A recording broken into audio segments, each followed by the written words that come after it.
Buenos días, hermanos y hermanas. Les saludo esperando que se encuentren muy bien con sus familias, en sus hogares. Hoy, domingo 17 de enero, nos corresponde ver la última escuela dominical acerca del libro de Isaías. Así que ya para comenzar, le voy a invitar a que incline su rostro y ore junto a mí. Gracias, Padre, te damos en este día porque tú nos has guardado, nos has protegido, porque tu amor se ha manifestado día a día en nuestras vidas y no nos ha faltado nada. Gracias, Señor, porque podemos estar reunidos, Señor, a través de estas plataformas para aprender, Señor, y crecer más en ti. Te ruego, Padre bendito, que esta palabra que hoy día estudiemos pueda entrar en nuestros corazones y que tú nos dirijas para entender lo que quieres enseñarnos. Muchas gracias te damos y te pedimos esto a través de Cristo Jesús, nuestro Salvador. Amén. La lección del día de hoy lleva por título La promesa de un mundo nuevo. Nuestra lectura bíblica se encuentra en Isaías capítulo 61, versículos del 1 al 9, Isaías capítulo 62, versículos del 10 al 12, e Isaías capítulo 65, versículos del 1 al 12 y 17 al 25. Nuestra verdad central dice: Jesucristo regresará para juzgar a las naciones y dar la bienvenida a los redimidos. Y nuestro versículo clave del día de hoy se encuentra en 2 de Pedro capítulo 3, versículo 13, y dice: Pero nosotros esperamos, según sus promesas, cielos nuevos y tierra nueva, en los cuales mora la justicia. Para comenzar, tener una perspectiva de las cosas marca mucho la diferencia. El profeta Isaías, cuando recibió esto de parte de Dios, tenía una perspectiva. Sin embargo, la que tiene el lector hoy en día es totalmente diferente, ya que a lo largo de la historia vimos como aquellas profecías que Dios le reveló a Isaías se fueron cumpliendo mediante la vida, muerte y resurrección de Jesucristo. Hoy nosotros tenemos la bendición de poder tener el Nuevo Testamento y así también el Apocalipsis para poder comprender algunas de estas profecías. Ciertamente una de ellas todavía no se cumple, que es aquel día en el que Jesucristo volverá y Dios unificará a su pueblo, a su remanente fiel que le haya esperado, y dará juicio a las naciones que hayan preferido hacer la maldad y haberse quedado en el pecado. La primera parte de esta lección lleva por título La venida del Mesías, en donde en un primer punto se encuentra la misión del Mesías. Esto lo podemos leer en Isaías capítulo 61, versículos del 1 al 3, que dice: El Espíritu de Jehová, el Señor, está sobre mí, porque me ungió Jehová, me ha enviado a predicar buenas nuevas a los abatidos, a vendar a los quebrantados de corazón, a publicar libertad a los cautivos y a los presos apertura a la cárcel.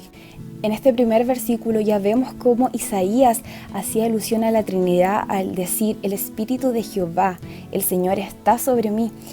Y en estos tres versículos específicamente vemos cómo Isaías habla del ministerio que Jesucristo iba a venir a cumplir a la tierra. Muchos años después, ya cuando Jesús vino, y eso lo podemos encontrar en Lucas, Jesús en la sinagoga de Nazaret cita a Isaías 61. Y vemos cómo en su ministerio él cumplió estos versículos en 4 puntos fundamentales. El primero es la predicación del evangelio a los pobres, humildes y afligidos. En segundo, la sanidad y vendaje a los enfermos espirituales, físicos y quebrantados de corazón. En tercer lugar, la destrucción de la maldad y proclamación de la libertad ante el pecado por medio de él, de Jesucristo. Y en cuarto lugar, la apertura de los ojos de los que estaban perdidos para así ser salvados. Ciertamente vemos cómo la palabra del Señor se cumple durante la vida de Jesús. Sin embargo, hay una cosa en el versículo 2 que aún no sucede, que es el día de la venganza de Dios, el cual todavía permanece en el futuro, y es el día en el que el Señor vendrá a dar juicio a aquellos que no hayan guardado su palabra y que no hayan sido redimidos por Cristo. Sin embargo, Él promete en el versículo 3, a los que hayan guardado su palabra y hayan esperado en Él, dice que seremos llamados árboles de justicia, plantío de Jehová para gloria suya. En un segundo punto encontramos que el pueblo de Dios será restaurado, y esto está en Isaías capítulo 61, versículos del 4 al 9, en donde Isaías nos presenta un futuro escenario de lo que sería el pueblo de Dios. Recordemos que debido al pecado del pueblo, las ciudades habían sido destruidas totalmente, Pero aquí en el versículo 4, Isaías dice: reedificará las ruinas antiguas y levantará los asolamientos primeros y restaurará las ciudades arruinadas y los escombros de muchas generaciones. Es donde Dios promete que iba a restaurar generalizadamente al pueblo. También en estos versículos encontramos que el pueblo de Dios será respetado, no así como hoy, porque muchas veces los que profesamos, decimos que somos seguidores de Cristo, recibimos burlas, insultos, porque el diablo ha sido sutil y ha engañado a las naciones, pero aquí Dios nos promete que seremos respetados.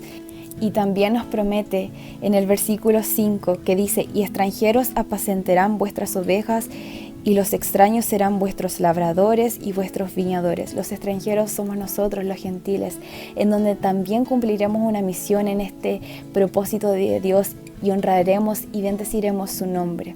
También el Señor nos dice en el versículo 6 que seremos llamados sacerdotes de Jehová y que nuestro gozo será eterno. Muchas veces aquí en la vida tenemos aflicciones, tribulaciones, angustias, pero Dios nos dice que allá nuestro gozo será perpetuo y en eso debemos descansar. La segunda parte lleva por título Invitación aceptada o rechazada, y en un primer punto dice juicio sobre aquellos que rechazan a Dios. Esto lo encontramos en Isaías capítulo 65, versículos del 1 al 7, 11 y 12. Los primeros versículos de Isaías 65 nos muestran a un Dios de juicio simultáneo a un Dios de amor.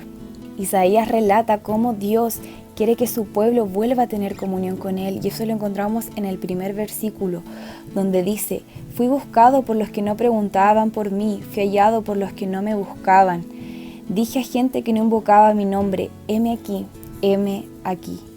Aquí es como vemos que Dios quería que su pueblo se reconciliase con Él, porque obviamente Dios había establecido su pacto con Abraham y con su descendencia. Dios no quería que el pueblo se alejara.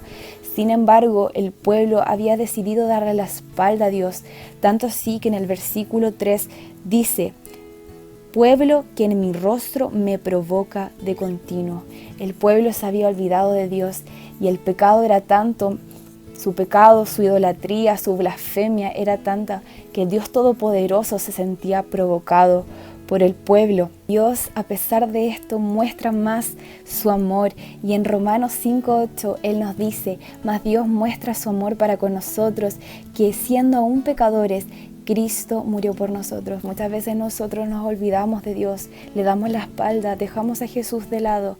Sin embargo, Jesús siempre está dispuesto a ir y a buscar a aquella oveja que se extravía, a revelarse incluso a aquellos que no quieren obedecerle, porque ese es el amor que Dios tiene para con nosotros. Pero también tenemos que recalcar que la promesa del juicio es tan directa como el amor de Dios, y eso lo encontramos en Romanos 6:23, que dice: la paga del pecado es muerte, mas la dádiva de Dios es vida eterna en Cristo Jesús, Señor nuestro. Tenemos que entender que si sembramos pecado, si sembramos maldición, cosecharemos muerte, mas si sembramos palabra de Dios en nuestros corazones y una vida recta junto a Dios, vamos a cegar y vamos a cosechar vida eterna en el Señor. En un segundo punto encontramos las bendiciones para aquellos que aceptan a Dios, y esto está en Isaías capítulo 62 versículos del 10 al 12 e Isaías 65 versículos del 8 al 10. Los primeros que recibieron el mensaje de Isaías ciertamente vivieron aquel exilio por su desobediencia, y la ciudad de Jerusalén fue pisoteada. Pero Dios, a pesar de esto, prometió que Jerusalén sería nuevamente edificada, y casi todos los que se habían rebelado contra Él, si se volvían a Él y aceptaban su plan de redención, también serían restaurados. Vemos como en Isaías 62, versículo 10, Dios hace una alusión a volver a entrar a la ciudad de Jerusalén, donde dice: pasad, pasad por las puertas, barred el camino al pueblo, allanad la calzada, quitad las piedras, alzad pendón a los pueblos. He aquí que Jehová hizo ir hasta lo último de la tierra, decida la hija de Sión. He aquí, viene tu Salvador, he aquí su recompensa con él. También este versículo nos dice cómo Dios iba a enviar a aquel Salvador a buscarnos a nosotros, que ese Salvador es Jesucristo. Y es en donde Jesús vendría a buscarnos a la vista de todo el mundo, y así también todos los pueblos y naciones querrían volver a la ciudad de Jerusalén, donde Dios nos unificaría en uno solo para alabar y bendecirle. Isaías 65 expande la promesa de la bendición sobre la tierra de Israel, mientras hace un repaso de todo el historial pecaminoso del pueblo, de su idolatría y de todo lo que habían hecho para irse en contra de Dios. Pero a pesar de esto, en los versículos 8 al 10 encontramos cómo el juicio divino quedaría ya en el pasado y Dios multiplicaría y bendeciría a su pueblo. En el versículo 9 dice: sacaré descendencia de Jacob y de Judá, herederos de mis montes, y mis escogidos poseerán por heredad la tierra, y mis siervos habitarán allí. Y aquí vemos cómo Dios promete tomar a sus escogidos y darles un lugar para morar juntamente con Él. Hoy en día esto también ocurre. Vemos muchas veces personas alejadas de Dios, personas en pecado. Sin embargo, cuando Dios, Jesucristo, llega a sus corazones y tienen ese encuentro, sus vidas cambian. Comienza a cambiar en su trabajo, cambia en su familia, cambian sus relaciones interpersonales. Y es así, vemos en ellos la obra restauradora y el poder que tiene Dios cuando entra a la vida de las personas. La tercera parte lleva por título Gozo eterno para el pueblo de Dios.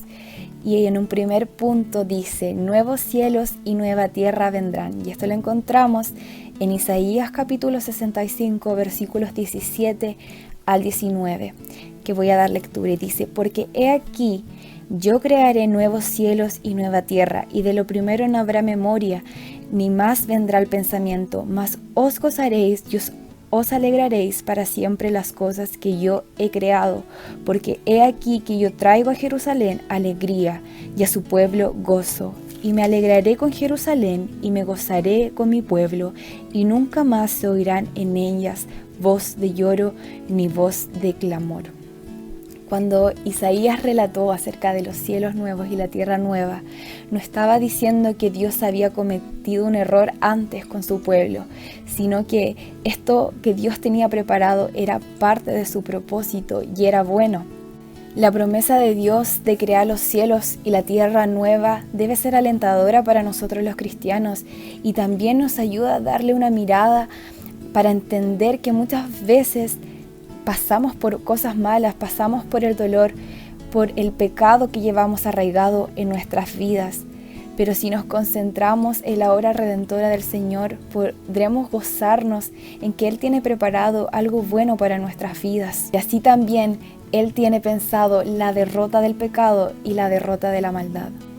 En el versículo 17, Él nos dice que habrá una transformación, ya que no habrá memoria ni recuerdo de lo que fue en el pasado, no habrá recuerdo de lo que hayamos o no hayamos hecho. Será una restauración completa y todos los recuerdos que hayamos pasado durante esta vida pasajera se desvanecerán. Y es así como en el versículo 18 que Dios nos invita a gozarnos en lo que Él creará y podamos estar felices de que Él tiene preparado cosas mejores para nosotros. Ya en el segundo punto de esta tercera parte, Dios nos dice que habrá un nuevo orden. Y esto lo encontramos en Isaías capítulo 65, versículos del 20 al 25. Y dice así: no habrá más allí niño que muera de pocos días, ni viejo que sus días no cumpla, porque el niño morirá de 100 años, y el pecador de 100 años será maldito. Edificarán casas y morarán en ellas, plantarán viñas y comerán el fruto de ellas. No edificarán para que otro habite, ni plantarán para que otro coma, porque según los días de los árboles serán los días de mi pueblo, y mis escogidos disfrutarán la obra de sus manos.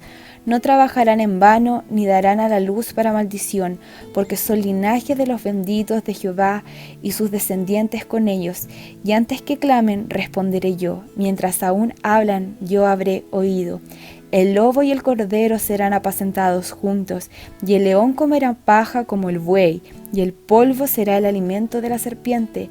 No afligirán ni harán mal en todo mi santo monte, dijo Jehová.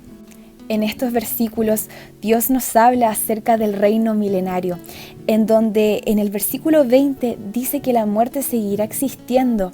Sin embargo, nos dice que el niño que muera morirá de 100 años. Esto es símbolo de la larga vida que tendremos en Dios y es un símbolo también del favor que Dios tendrá para con nosotros. También Dios nos muestra su favor en el versículo 24, donde nos dice que antes que nosotros clamemos, Él ya habrá respondido. Y es así como muchas veces aquí en la vida tenemos que pasar mucho tiempo orando, ayunando y siendo pacientes para que Dios responda a nuestras peticiones. Sin embargo, antes de que nosotros abramos nuestra boca, dice Dios que Él nos habrá respondido y nos habrá cumplido lo que nosotros queramos. Así como en este pasaje vemos el plan que Dios tiene preparado para nosotros, en donde la existencia será perfecta, habrá paz universal y ausencia de conflicto.